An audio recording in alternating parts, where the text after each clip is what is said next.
Premier atout des poissons, des protéines d'excellente valeur nutritionnelle, comme celles provenant de la viande, et un bon filet de poisson, 150 g environ, apporte de 20 à 25 g de protéines, et couvre de 25 à 30% du besoin de la journée. Rappelons que les protéines sont impliquées dans le bon fonctionnement de tous les organes. Le poisson est donc utile, et à tous les âges de la vie. Chez l'enfant, pour la croissance et le développement. Chez l'adulte, pour entretenir la masse musculaire. Chez le senior et la personne âgée, pour freiner la fonte musculaire. Idéalement, il faudrait une source de protéines à chaque repas, viande, poisson ou œufs. Les végétariens miseront sur les œufs et les légumes secs. Voyons les autres ressources des poissons. Le poisson est bien connu pour sa richesse en phosphore qui, à défaut d'être utile à la mémoire, contribue à la solidité osseuse, en complément du calcium. Le poisson apporte également du fer, à raison de 1 à 2 mg sans G, comme une viande blanche, bonne à savoir pour les femmes qui en manquent souvent et qui n'aiment pas la viande rouge. Il constitue aussi une très bonne source de zinc et de sélénium, antioxydants, et d'iode,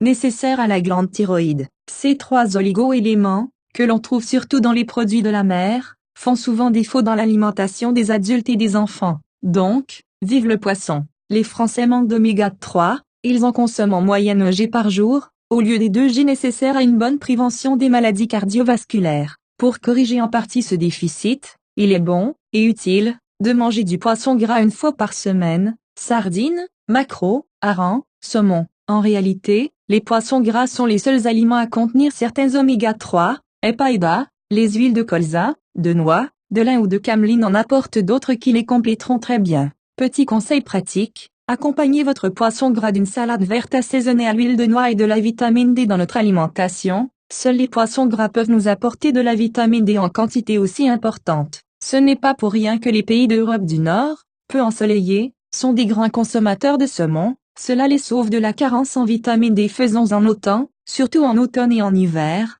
durant ces périodes. Au moins 50% de la population manque de vitamine D. Petites sardines sur du pain frais avec un filet de citron, hareng pomme à l'huile, maquereau grillé et sarratatouille ou d'arne de saumon. Pommes de terre vapeur persillée santé et gourmandise peuvent faire bon ménage. Abonnez-vous à notre chaîne YouTube. Et likez nos vidéos, ça nous aide à continuer.